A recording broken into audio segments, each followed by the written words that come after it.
A key question facing South Africa is how we focus on education to create what is termed work-ready youth in the future, and also what role the private sector has to play in all of this. I want to get some thoughts now from Erica Kempken from the Youth at Work initiative.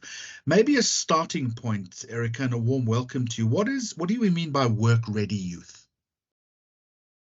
Yeah, thank you, Jeremy. You know, putting young people into a working environment, there is a lot of assumption. Do they know what the do's and don'ts are about the workplace? Do they understand the technology that's involved? Have they worked on laptops before? What is the jargon that gets used in the workplace? So there are lots of things that we assume that people know when they get into the workplace, but they simply don't. So being work ready is not to taken for granted. It is something that we actually need to train, because a lot of young people simply don't have role models who are working. So where are they supposed to learn this? They're not learning it in the home environment. It's not taught in schools. It's not in the universities. So how do they know what the behavioral traits and the expectations are in the workplace? So that actually needs to be taught. So what new role then should the private sector be playing in this respect that they're not doing right now?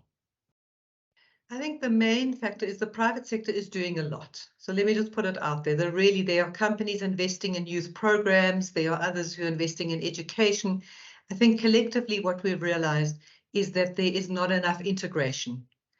I sit on a number of different bodies, and there's lots of discussion about so much good work being done, huge amounts of money being spent. However, we don't see the impact.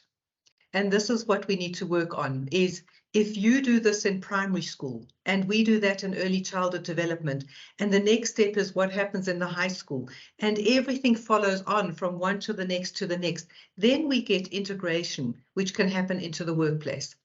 But let's roll that back.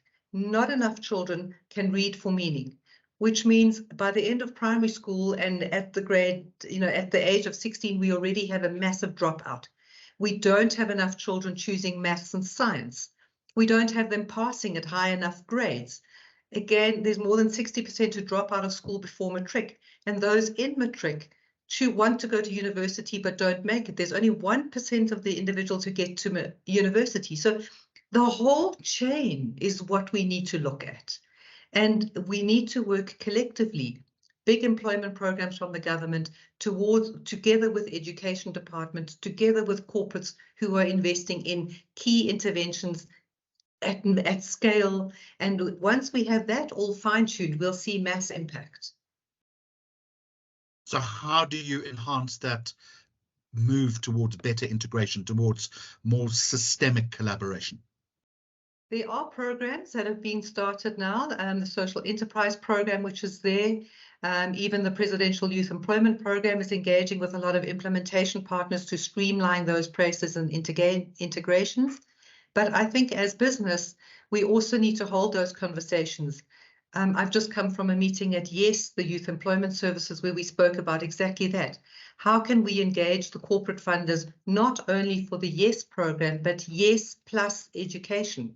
So, for example, if we don't spend a lot of energy on closing those education gaps, the youth in 10 years' time, that 81% of children who cannot read for meaning now, imagine them in 10 years' time. They'll be far worse off and our unemployment figures will be rising. So we have to invest strategically and say collectively, what are the key interventions that we're going to focus on as a country together and get that right first? And you say this has got to be done at scale. Yeah, absolutely. I mean, if we have 81% of all our children not reading for meaning and grade 4s not reading for meaning, we need a big scale intervention. And I think what's happening at the moment, they are amazing initiatives, but we are all targeting them differently, and we are all targeting them in different avenues, and we're not streamlining them. So with collective effort and selecting of key programs, we can make big impact. Do you think the streamlining that you're referring to is attainable in the short term? Yes, we do see short alignments. For example, one key intervention such as baseline assessments for all children. We stopped baseline assessments as a country in 2015. And there are some provinces who are doing a paper-based integration, but not a digital integration of baseline assessment. That is a service that's available. The technology exists in South Africa. We've got tools that are there. We've got unemployed young people who could be delivering that service at scale, and we could have the baseline assessment. So we can use the problem to be the solution, where unemployed young people get placed in schools, and which they are. There are over 250,000 of them in schools, but they are not matched with a tool. So if we just match the digital assessment screening tool to the youth, then they can test the children. We've got baseline assessments. Then we can see where are the gaps and how do we close them. So I really don't see that as undoable.